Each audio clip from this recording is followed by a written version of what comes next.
Dan itu adalah konsekuensi dalam sebuah pemilihan umum. Jangankan kepala desa, jangankan bupati, presiden saja harus mau dan siap kalah dan siap menang. Hanya sekarang kalau sudah ada kepala desa definitif, silahkan. Tadi Pak Haji Dayat sudah membuka ruang seluas-luasnya. Mari kita bersatu kembali. Kalau dulu ada blok si A, blok si B, si C, sekarang menjadi warga masyarakat desa Cigugur. Setuju? Silahkan. Bapak Ibu yang saya hormati, kemudian dalam rangka yang baik ini, saya juga ingin berpesan, khususnya kepada Bapak Haji Dayat, silahkan maknai. Tadi saya katakan bahwa serendah-rendahnya kepala desa itu juga adalah sebuah jabatan. Apalagi kita dipilih oleh masyarakat. Silahkan buktikan kalau masyarakat tidak salah pilih kepada kita. Pertanyaannya, pemimpin yang bagaimana yang diharapkan dan dicintai oleh masyarakat? Kata orang tua dulu bahwa pemimpin yang baik adalah cirinya apabila masyarakat sedang mengalami kesusahan, kesulitan, kesedihan, entah itu kekeringan, entah itu panen yang gagal, ataupun kesusahan yang lainnya, pemimpin harus mampu tampil paling depan. Ini cirinya. Kemudian yang kedua, kalau masyarakat sedang bergotong royong, kerja bakti, ada kegiatan, berarti pemimpin harus berada di tengah-tengah bersama-sama rakyat. Tapi dikala masyarakat sedang mendapatkan kebahagiaan, panennya berhasil, BLT-nya lancar, raskinnya lancar, silahkan pemimpin mundur paling belakang. Jangan sebaliknya, air rakyat keur kasusahan, pamimpin hese di teangan, air dikala masyarakat keur menang kabagjaan, mendapatkan kegembiraan, pemimpin ingin paling depan. Itu bukan pemimpin yang baik. Ya, silahkan kita lihat bagaimana yang akan dilakukan oleh Pak Haji Dayat dalam rangka memimpin desa Cigugur. Dan mari kita bantu bersama, karena saya yakin Pak Haji Dayat tidak mampu melaksanakan pembangunan sendiri, tapi masih memerlukan dukungan, rojongan, dan juga bantuan dari semua pihak, termasuk warga masyarakat desa Cigugur dan sekitarnya. Bapak Ibu yang saya hormati, selanjutnya Pak Haji Dayat ada peribahasa orang tua dulu. Ini dalam bahasa Sunda. Boleh saja di sini barangkali tidak ngerti ya bahasa Sunda. Ya. Kata orang Sunda, pamimpin teh kudu kawas budak angon urang kampung bau lisung. Imahna basu tatangtung, cicingna dina bibit leuwi, dihateupan ku handeulem, ditiungan ku hanjuang. Ini adalah peribahasa orang tua yang sangat luar biasa maknanya. Budak angon, tahu budak angon?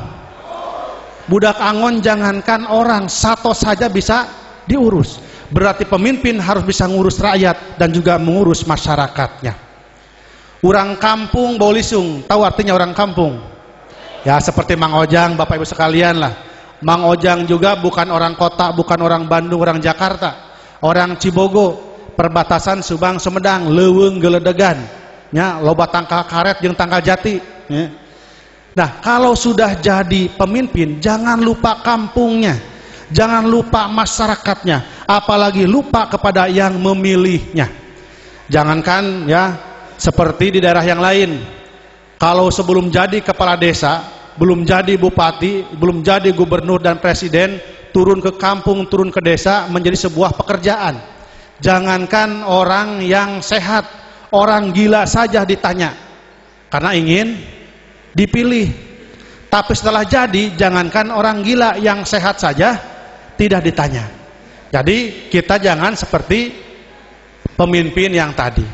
Jadi kita harus ingat kepada kampung kita, ingat kepada masyarakat kita, dan ingat kepada yang memilih kita. Siap Pak Dayat?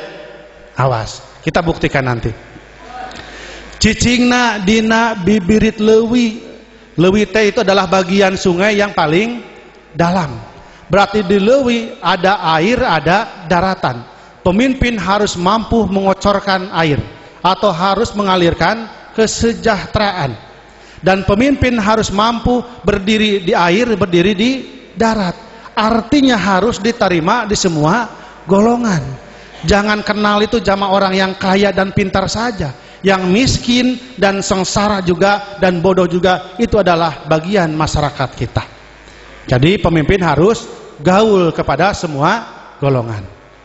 Kemudian imahna batu satangtung, rumahnya diukur oleh hati yang ikhlas. Waktu kita mencalonkan niatannya, sebadiri kalama cai kewening ati, sebaraga kanagara kubang bulang rasa. Bukan untuk memperkaya diri sendiri, tapi ingin memperkaya desa kita dan seluruh warga masyarakatnya.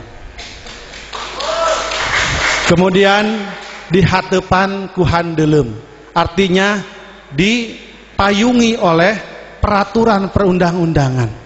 Sekarang banyak jabatan bukan menjadi sebuah berkah, tapi banyak yang menjadi sebuah musibah. Dulu waktu zaman Pak Soekarno, dia itu dipenjara dulu di Sukamiskin atau di penjara-penjara lainnya oleh Belanda. Kemudian Presiden Soekarno dari Pak Soekarno jadi presiden.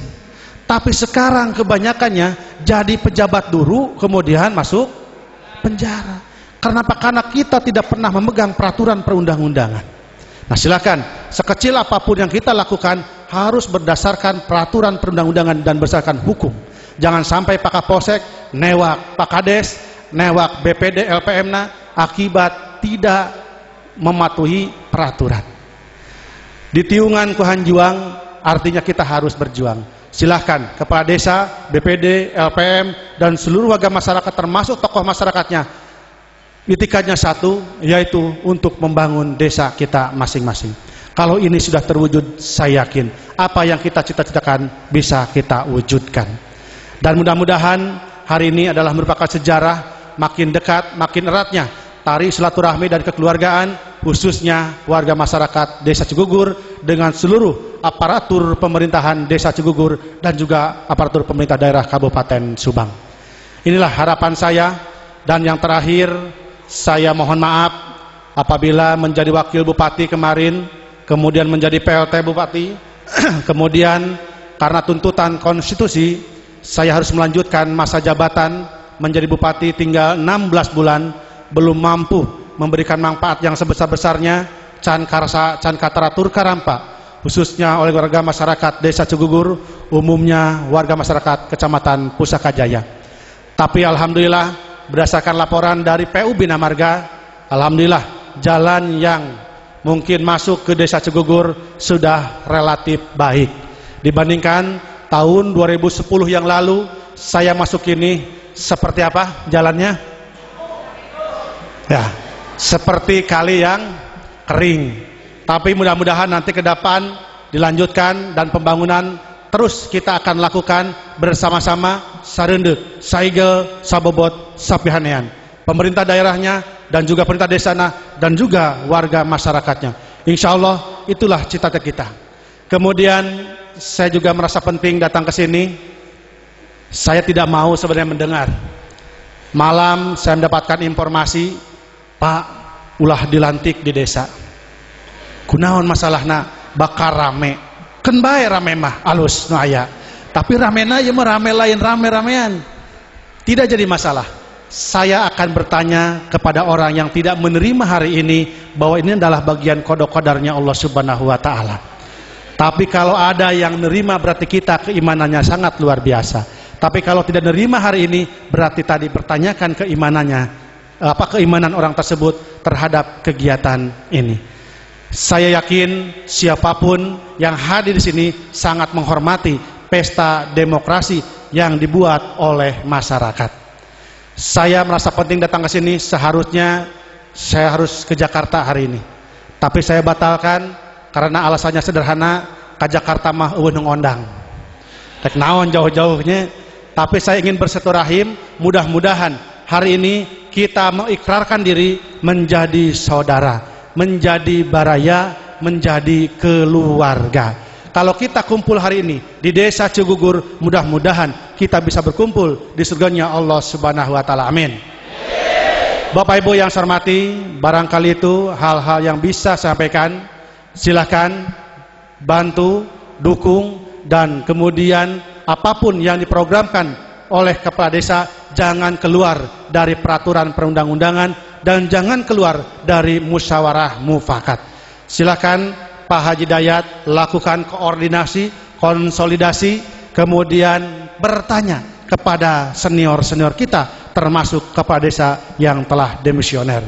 Dan saya titipkan, karena regulasi sudah ada, di sini sekdesnya PNS. Nah, saya tidak mengharapkan, mudah-mudahan diterima oleh kepala desa yang definitif. Biasanya kalau misalkan sekdesna, kaurna, untuk ngadukung karena pencalonan baheula, biasanya sek dikutak-katik leres tuh. Nah, sekarang berjalan dulu seperti biasanya. Jangan dulu rombak sini, rombak sana. Karena reformasi birokrasi bukan artinya merubah-rubah jabatan. Tapi bagaimana kalau kemarin kinerjanya nilai C harus meningkat menjadi nilai B. Kalau kemarin nilai B harus meningkat menjadi nilai A. Itulah hakikat reformasi birokrasi. Jadi ulah marah diputar-putar, akhirnya akan kewalahan sendiri. Kita lakukan koordinasi, konsolidasi, musyawarah mufakat, karena kita